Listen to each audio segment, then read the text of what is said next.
You know, even as angels have certain attributes and assignments specified just for them and their particular purpose as it is according to the will of God, so do demons have different duties and devices as given to them by Satan. And here's something very interesting. Yeah, there are different demons that have different duties and different devices to tempt you and to lead you astray, to lead you to your very own destruction, which is the goal. But one thing all demons have in common is this: they try to mimic angels. They try to come across as benevolent forces, but it's like looking in a mirror. You see a demon or experience a demon, and when you look at your reflection in a mirror, it's the same. You think you're really looking at yourself.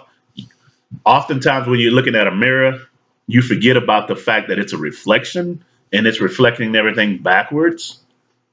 But whatever you're doing in that mirror, whether you're grooming yourself or making sure you're looking fine and dandy before you go out on the town, you forget about the fact that it's a reflection. And it's kind of like that. This is what devilish forces depend upon. They are the opposite of angels, and they attempt to mimic angels in opposite fashion.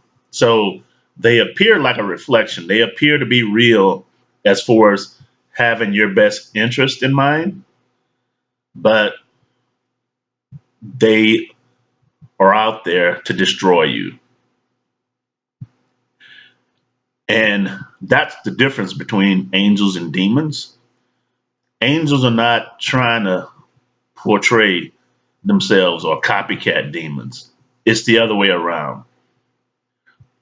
One angel doesn't attempt to mimic another angel. They all know their duties, their assignments, and they go out there and do what needs to be done based upon the will of God on one hand, also based upon the will of man. And therein lies an issue, so to speak, because oftentimes the will of man is in accord with a demonic instruction. Most people that are under devilish influence don't know it because these devils, demons, if you will, they, they mimic angels. They've mastered the art of copycatting benevolent beings such as angels and presenting themselves to human beings as angels. And there you have it.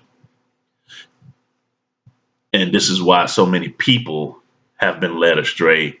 This is why so many people suffer. What's interesting about the whole fiasco is that when it comes to angelic intervention versus demonic imposition, demons do impose themselves on people.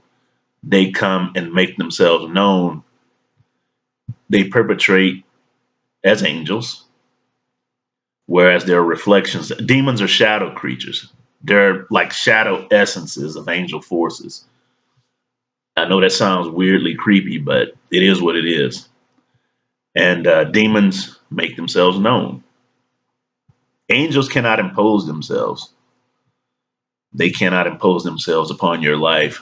They have to be invited through prayer to a higher power. And it is God Himself who understands what angel to employ or send to work on your behalf. So angels have to kind of be invited in a sense, not purposely invoked, but they have to be assigned to you, and they can be assigned to you if you understand that what you're dealing with, your current situation, whatever struggles and problems you have, is because of devilish forces that you've allowed to impose upon yourself and your life, even quite possibly the life of your loved ones. Because if you're a parent with kids and they're seeing your problems, then that demonic, devilish influence is imposing itself also on your children by osmosis.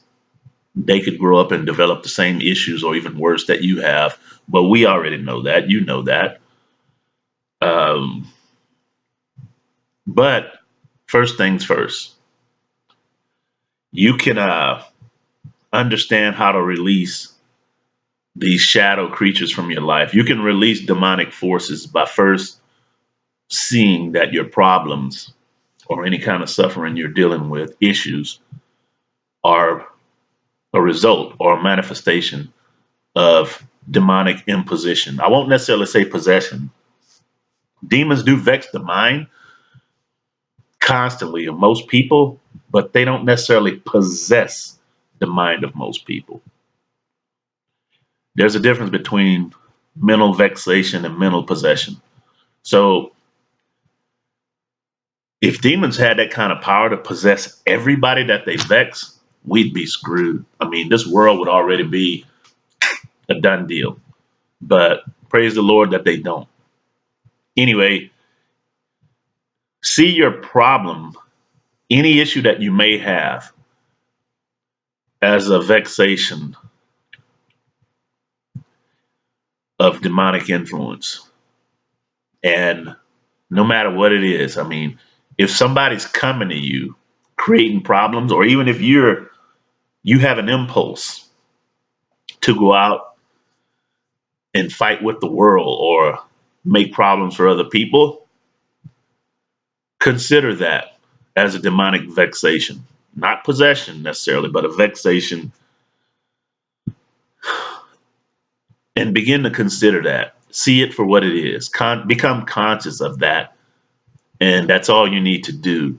That's that in and of itself. That conscious seeing of a demonic vexation is basically like a prayer, and then God can hear you, see you, spiritually speaking, send an angel to chase away that demon on your behalf. Anyway, this book right here is the second Spiritology book. It is the Power Spiritology Part 2. Well, the second Spiritology book. The subtitle is I Am the Devil. It is by Dario Thomas. It can teach you all you need to know, not only about devil possession, but about demon vexation and how to shake it off, how to really see, really see what it is and how to shake it off. And as it says in a good book, as mentioned, with the plight of the Messiah, the angels will come and they will minister unto you. So buy the book. It's on Amazon.com. It's for sale.